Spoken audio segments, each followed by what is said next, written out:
Accused man Kushan Sarkar, who was arrested for killing a shopkeeper for not selling the cigarettes in the closed shop, was finally presented to the court. East Agartala police finally presented him to the court on Wednesday.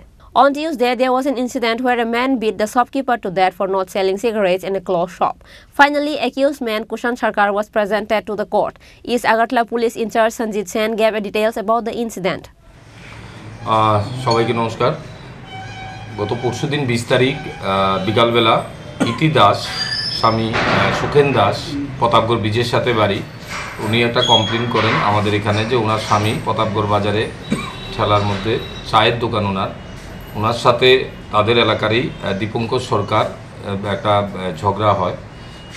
Actually প্রথমে 16 তারিখে দীপঙ্কর দাস ওনার দোকানে আসে, চা এবং cigarette খায়, খেয়ে পয়সা দেয়নি। দ্বিতীয় দিন আবার আসে, আবার চা সিগারেট চাওয়ার পর উনি পয়সা দিতে বলে কথা বলাতে দীপঙ্কর দাস সুখেন দাসকে ধাক্কা মারে, উনি অচেতন্য হয়ে যায়। তো ওনাকে ঘরে নিয়ে যাওয়া হয়। তারপরে 18 তারিখে উনি যখন আবার সকালবেলা দোকান খুলেছে, এই দীপঙ্কর দাস আবার দোকানে আসে, এসে একটা ইটের টুকরা দিয়ে ওনার মাথাতে আঘাত করে পেছনের দিকে দুবার।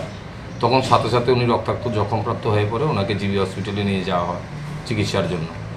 তারপর 20 তারিখ আমাদের এখানে কমপ্লেন দেওয়ার পরে বিকালবেলা আমরা একটা কেস রেজিস্টার করি। এখানে কেস নেওয়ার পর রাত্রিবেলা আমাদের কাছে ইনফরমেশান আসে যে সুখেন দাস উনি জীবিত চিকিৎসাধীন অবস্থায় মারা গেছেন।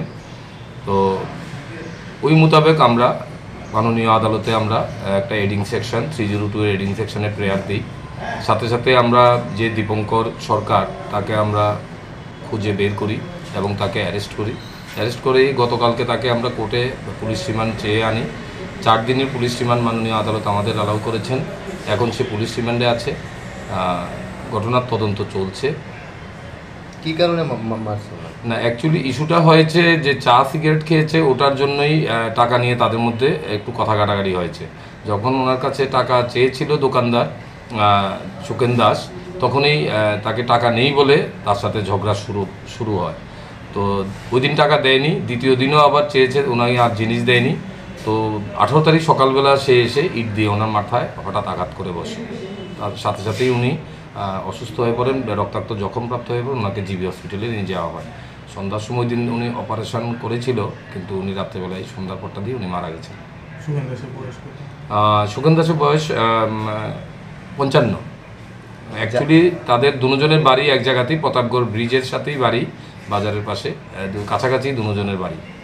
যাকে আপনারা অ্যারেস্ট করেছেন ওনাকে জিজ্ঞাসা করেছেন কী কারণে, কেন? না, এটাই উনি বলেছে আমার সাথে বকাবকি করেছে টাকা দেওয়ার জন্য। টাকা দিইনি, আমার কাছে টাকা ছিল না, তো এই জন্যই রাগে আমি মেরেছি। এখন পর্যন্ত এটুকু বলেছে, বাকি ইন্টারোগেশন চলছে। 4 দিন পুলিশ রিমান্ড থাকবে, আর কোনো তথ্য আমরা পাই কিনা সেটা আমরা দেখব। না, এমনিতে লোকালি ইনফরমেশন যেটা আমরা পাচ্ছি, ও মাঝে মাঝে গাঁজা টাজা এমন কিছু সেবন করে, এটা একটা ইনফরমেশন লোকালি থেকে এসছে। ওর নামটা কি? ওর নাম দীপঙ্কর সরকার, 33 বছর বয়স। বাড়ি এখানে প্রতাপগড় ব্রিজের পাশেই, পাশাপাশি কাছাকাছি বাড়ি দুজনে। কী করে উনি কিছু করে না, এমনিতে ঘোরাঘুরি করে। Besides, East Agartala police in charge Sanjit Sen also said that the accused Kushan Sarkar from the same area as the shopkeeper, and he also consumed some intoxicating drugs. Reported by Pranab from Agartala, Chinikhorang.